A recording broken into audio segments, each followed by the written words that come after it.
Saludamos a Inat Talmón. Bienvenida a Radio Sefarad de nuevo, Inat. Hola, esta vez desde un poco más lejos.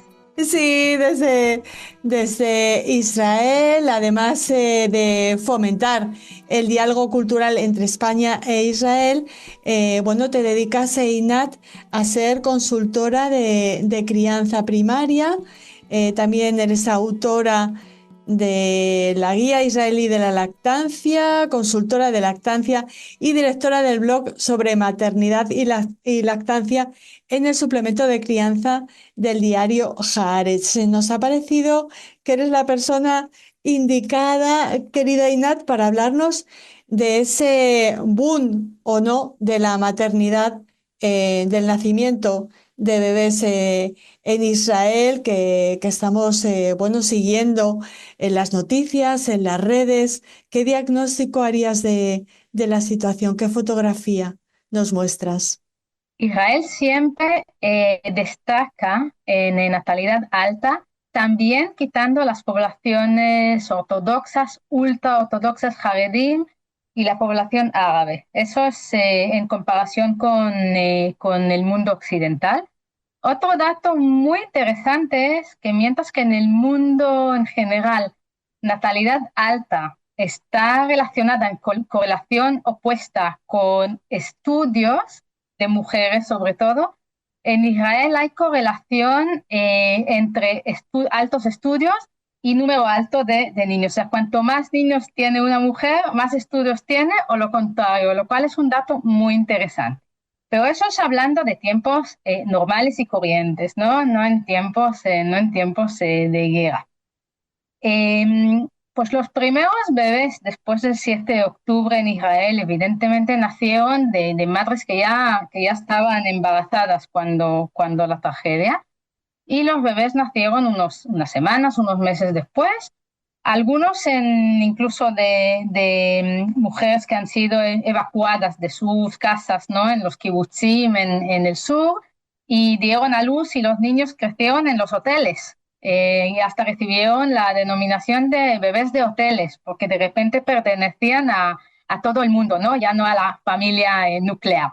Ujú. Pero bueno, luego empezamos un poco a seguir si hay bajada o subida o se queda igual la tasa de natalidad de embarazos de gestaciones desde el 7 de octubre, hay baby boom, hombres jóvenes vuelven del frente y después de ver tanto muerte tienen energía de vivir y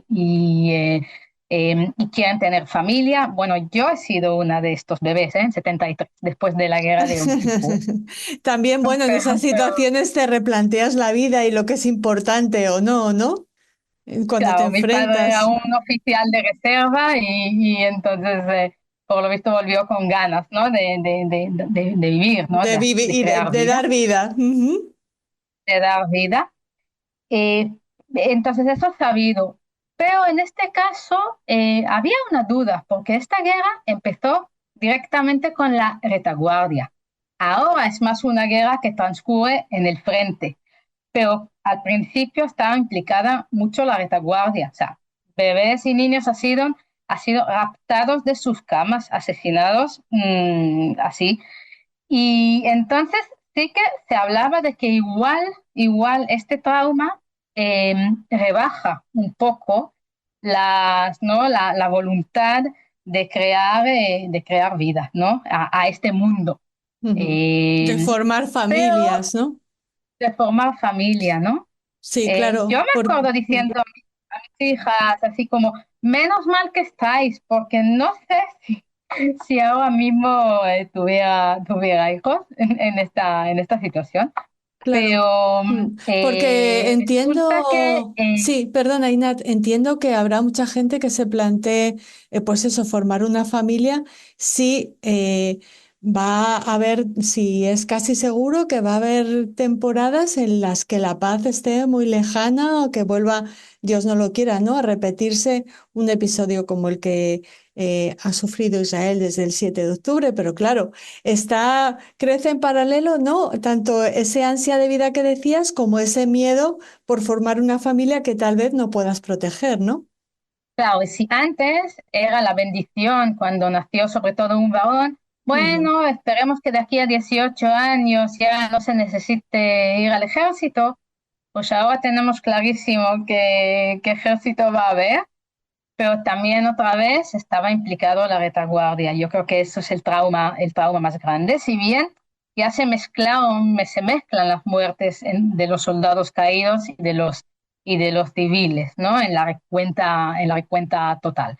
Eh, pero resulta que sí, por lo visto la fuerza de la vida gana, es más fuerte, o porque de verdad un niño sí que trae alegría y esperanza, o tal vez estamos otra vez un poquito con el pensamiento colectivo de que si el pueblo ha perdido tantos almas, igual habrá como que rellenarlo. Igual estamos otra vez un poco en pensamiento un poco post-holocausto, si bien hay que decir lo que pasamos, no se puede definirlo como holocausto, no, pero igual es un poco este pensamiento, ¿no?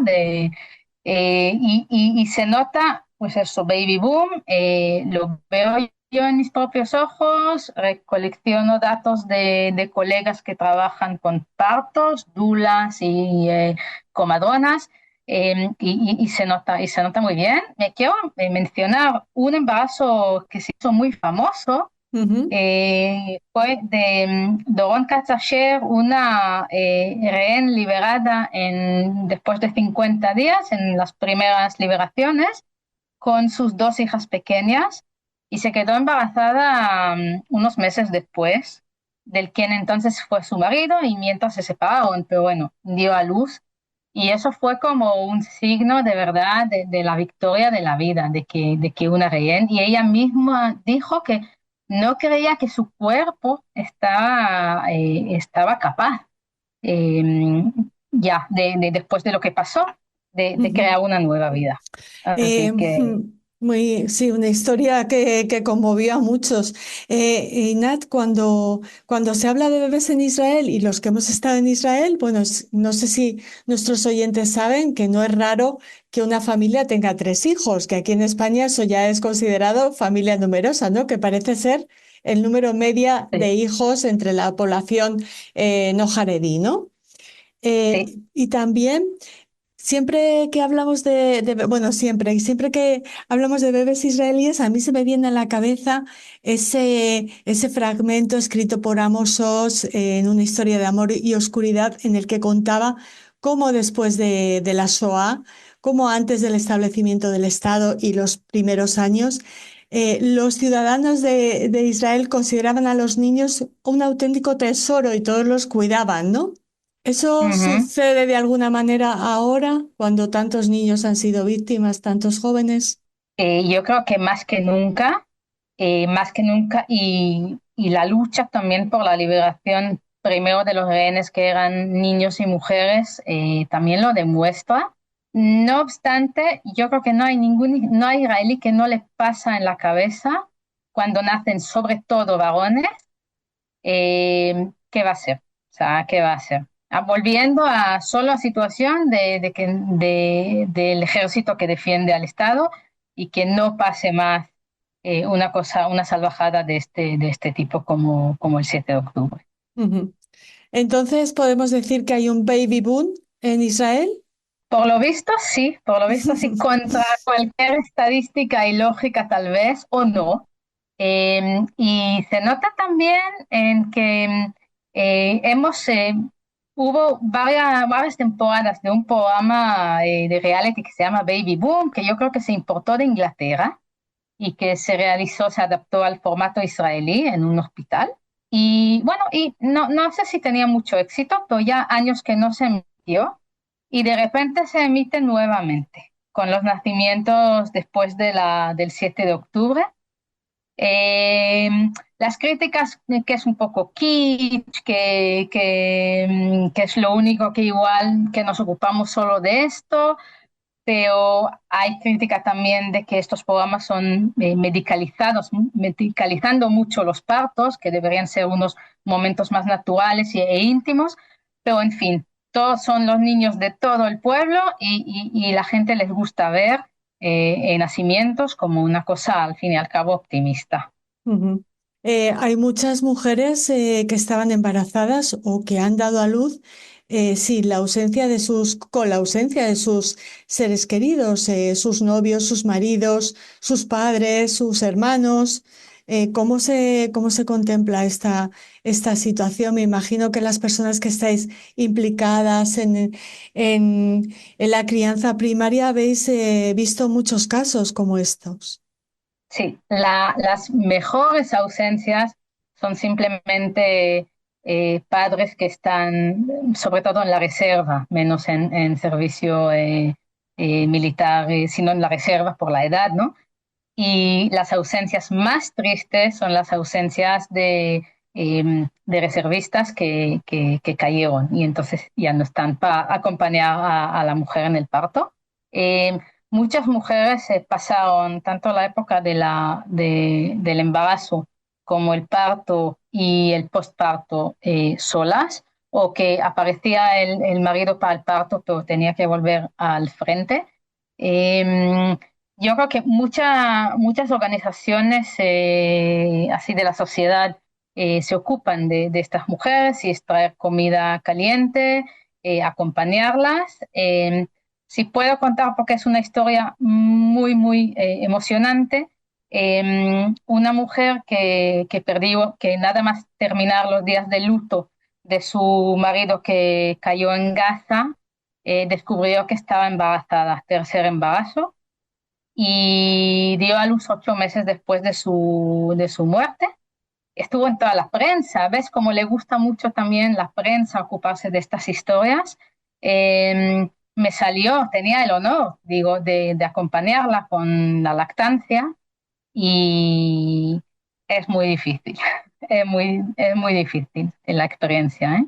Eso Lo que pasa a esta mujer, Mm. sí, pero está muy rodeada, pero es una experiencia. Eso me aproximó un poco de leer estos casos en la prensa o oír de oídas a ver un poco lo que es de cerca.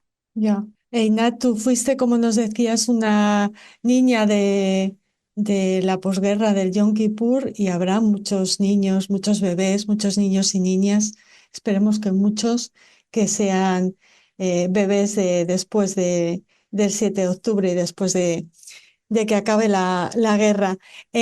Nos queda pendiente el tema de la lactancia, que nos parece muy importante, cómo has acompañado también a, bueno, pues estas mujeres que están trayendo vida, alimentando a sus bebés en estos momentos tan complicados.